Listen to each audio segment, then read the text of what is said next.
Hey everyone, in this video I will be answering the question of, do you need to be perfect in order to succeed? Now, to answer this question, we have to address the fact that these are vague questions, and yet these are questions that a lot of people ask. And they're vague because success is a subjective thing. Like, what is success to you may be different than other people. Maybe to this guy it's just to have a happy family and be happy and stress-free. To this other guy, he wants $100 million, and even if it's a misguided, arbitrary, random number, he still wants that because he just wants it. And that's his definition of success, even though he doesn't know that if he gets there, he's actually not going to be much happier. So what do we actually do about all this, and how exactly do we define success? First off, let me just give you a little intro to me if you have no idea who I am. My name's Will, and I study a lot of the most successful people on earth. I've read a ton of books on the topic, and by the time you're watching this, I've probably released over 600 or 700 videos publicly on my YouTube channel on topics related to success in business and in terms of self-development. So what is this issue with perfectionism? A lot of people, especially people just starting out, they may get so caught up in every little detail. A lot of people are OCD, and they basically want to have every little thing right before they can proceed. And especially in the self-development world, you can be so overwhelmed by things that you never get anywhere.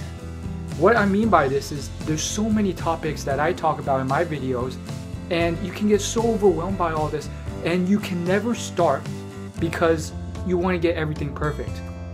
And it's a common thing, you know, when you watch certain videos on these things, or you hear about things, you're like, how do I do this and this and this? How do I know how to be the most productive I can and also do this and do that? And you get so overwhelmed that you don't even try. This isn't the best way of going about it, because here's the truth. You don't have to be even close to perfect to succeed. You just need to get yourself started, because mistakes and failures, that will be what will be necessary in order to learn. Theory and books can only get you so far. Experiences and real life stuff are really important. And here's the biggest thing, and I've saved this for the people who are really dedicated to this, who have stuck around and not clicked off after the first 10 seconds of this video, because this is probably the most important thing, and I wanted to share it with the people who actually care to listen. So here's the thing. A lot of successful people in the eyes of what society calls successful, let's say millionaires, they still have a ton to learn. I mean, I think if I were to be asked this when I was younger, I would have thought, oh, if you become a millionaire, you become good at everything. You're amazing at everything. And arguably that's true to a small extent. Because yes, generally speaking, you need to get better at time management, productivity, and so forth. But I found that a lot of millionaires, they still have a ton of things to learn, and they have not near perfected a lot of things. They're just good at making money, and sometimes it's because circumstance, luck, and a lot of other elements. Of course, also hard work, hustle, and a lot of elements that you have to develop yourself. But a lot of things aligned that's made them succeed, and they still have a ton to learn. There's tons of things that they do horribly or they're below average. And here's the golden nugget. Here's probably the biggest thing. I've seen millionaires not understand or have misconceptions or assumptions about things that will help you succeed. So for instance, there's a few millionaires recently who have said, oh, I wish I could multitask more. I wish I could be a better multitasker.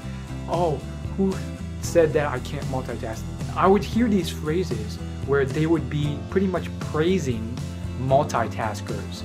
In reality, because of my studies in productivity and the science behind it, turns out multitasking is a very bad activity. It's very counterproductive, and it will affect your levels of focus and energy in the long term negatively, and you do worse and perform worse. And guess what? The people who are the most chronic multitaskers, and being a millennial, I would multitask quite a lot, and that was something that most people did. I thought I prided myself in it, and it was something that old people marveled at. How can you do so many things simultaneously? Turns out, horrible thing, you can't really focus or do as much. Let's say I'm, reading something or doing some work while listening to an audiobook, and then also having another thing playing on the background, maybe a video game. I'm gonna do poorly or mediocrely in each of those tasks. Even if I think I don't, even if it appears I'm doing fairly well, in reality maybe I'm doing it at 80% effectiveness at each. It's not good. So what's the point of that? The point is that a lot of millionaires I've seen, they've tripped up on this concept because they have assumed that multitasking is good for them. That is one of many areas that they can improve on still. So don't get to thinking that you need to be perfect in order to succeed at anything in life. You just need to get started, and sometimes you can still screw up on a lot of things and still get some decent results. And then from there, you will learn from your mistakes and get even better. And so that's it for this video. Thanks for watching. And of course, I do videos every Thursday. So I'll see you next Thursday. If you're new to this channel, go ahead and hit the subscribe button below this video for free weekly updates on new videos released every Thursday. And I will see you next week. Peace.